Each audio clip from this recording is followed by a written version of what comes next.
Bismillahirrahmanirrahim. Assalamualaikum warahmatullahi wabarakatuh.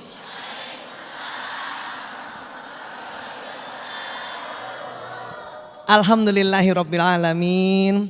Wassalatu wassalamu ala Rasulillah nabiyina Muhammad ibni Abdillah wa ala alihi wa sahbihi ajmain. Amma ba'd.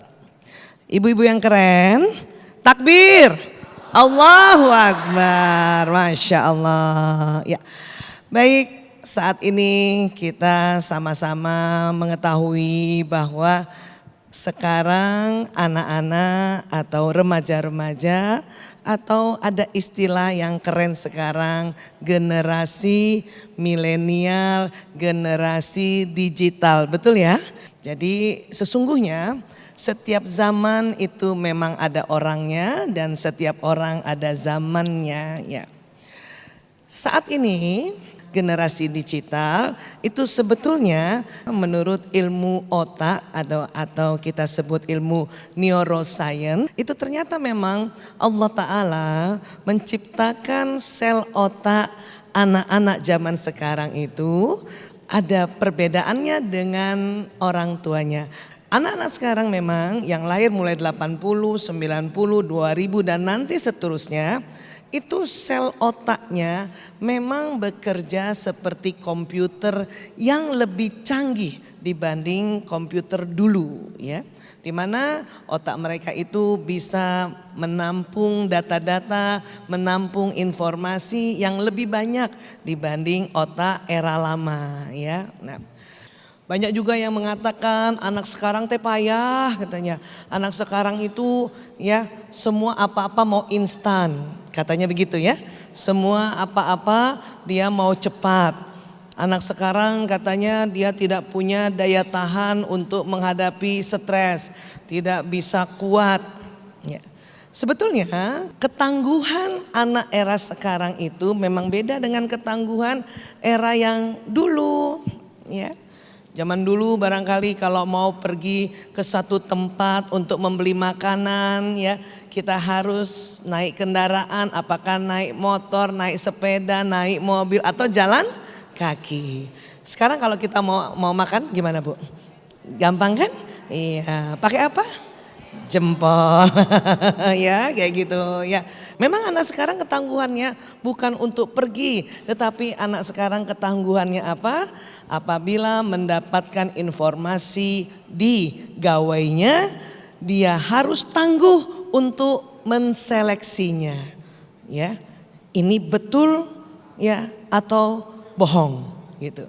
Ini berita palsu atau tidak. Jadi artinya setiap zaman itu memang ya ada tantangannya sendiri. Anak sekarang sering dibilang bahwa dia tidak bisa fokus. Sebetulnya fokus itu atau konsentrasi itu ternyata memang gak lama-lama. Seseorang punya fokus atau konsentrasi itu sesuai umurnya. Tahunnya diganti menit. Maksudnya apa Bu Isa? Anak umur 3 tahun konsentrasinya atau fokusnya 3 menit. Anak umur 5 tahun konsentrasinya 5 menit. Kalau 7 tahun berapa? 7 menit. 10 tahun? Ya begitu. 11 tahun? 11 menit. Mulai nanti 12 tahun ke atas ya konsentrasi memang hanya 12 menit. Kita juga begitu. Jadi maksudnya gini, 12 menit kita dengerin orang, setelah 12 menit kita goyang-goyang lagi. Habis itu 12 menit kita goyang-goyang lagi, seperti itu ya. Dan kalau anak sekarang dibilang, oh dia generasi instan, sebetulnya bukan. Generasi mereka adalah generasi fast atau fast generation. Fast itu singkatan dari Fatona, Amanah, Siddiq dan Tabligh ya. Ya. Bismillahirrahmanirrahim. Assalamualaikum warahmatullahi wabarakatuh.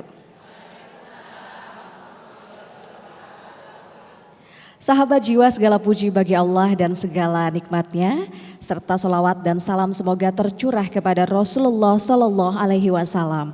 Sahabat jiwa, kembali kita bertemu dalam program Renungan Jiwa, di mana malam hari ini kita akan belajar dan bermuhasabah bersama, mendengarkan untayan hikmah penuh makna dari guru kita dan juga tamu-tamu inspiratif. Di mana malam hari ini guru-guru yang akan membersamai kita, di antaranya adalah Dr. Aisyah Dahlan, yang tadi kita sudah dengarkan nasihat dan juga hikmahnya, dan nanti kita juga akan bersama dengan guru kita, yaitu Ustadz Sony Abikim atau Coach Sony dan juga Dr. John Elang Lanang. Namun selain itu sahabat jiwa, spesial malam hari ini kita juga kedatangan tamu-tamu inspiratif, yaitu anak muda masa kini, Anggi Wahyuda dan juga Kezia Aprilian. Sahabat jiwa, pemuda memang tonggak perubahan. Banyak peradaban yang ditulis dan juga diukir oleh para pemuda. Salah satunya adalah yang terjadi pada 28 Oktober 1928 silam, di mana para pemuda Indonesia berkumpul untuk menyatukan bangsa Indonesia, sehingga lahirlah Sumpah Pemuda yang menjadi tonggak sejarah perjuangan dan juga lahirnya Negara Kesatuan Indonesia. Masya Allah. Untuk itu malam hari ini kita bersama akan merefleksikan kondisi pemuda di masa kini dengan tema kita malam ini, pemuda kini mencari prestasi atau sensasi. Nah, untuk itu saya akan panggilkan tamu saya yang pertama, ia adalah Kezia Aprilian. Silakan Kezia. Assalamualaikum Kezia. Waalaikumsalam. Bagaimana kabarnya malam ini Kezia? Alhamdulillah kau baik. Alhamdulillah baik ya. Nah, dengar-dengar nih Kezia, selain sibuk belajar, kamu juga ini baru pulang ya atau selesai dari barak militer di Jawa Barat. Betul ya Kezia? Ya betul Kak. Wah, saya jadi penasaran nih, kalau dari luar nampaknya Kezia ini anak yang taat aturan begitu ya. Nah, tapi apa ini kira-kira yang membuat Kezia Aprilian ini akhirnya berada di barak militer selama berapa hari waktu itu Kezia? Kurang lebih 21 hari. Kurang lebih 21 hari. Kira-kira kenapa Kezia? Ditahan dulu ya jawabannya. Nanti kita akan berdialog bersama dengan guru-guru kita lainnya, tentunya bersama dengan Kezia Aprilian. Jadi jangan kemana-mana sahabat jiwa, tetap dalam program Renungan Jiwa yang dipersembahkan oleh Wadimor, tentu sarung kita. Kenapa kamu kok bisa masuk ke barak militer? Itu kan ada ketentuannya ya, syarat khusus nih yang bisa masuk. Kenapa kamu bisa masuk ke sana? Awalnya mungkin karena aku suka terlambat ke sekolah ya Kak. Terus juga aku suka bolos gitu ke sekolah. Sama aku pernah sih sekali gitu berantem sama teman sekolah. Waktu aku sampai di barak, aku kaget karena kirain aku yang paling nakal gitu kan di sana. Ternyata wah, ada yang lebih nakal juga gitu. Memang yang kamu temui di sana anak-anak yang seperti apa? Kayak minum minuman keras, obat-obatan, mencuri kayak gitu. Oke, tapi pengalaman kamu di sana sejauh ini secara umum apakah menyenangkan begitu atau gimana? Ada yang menyenangkan, ada tidak menyenangkan juga.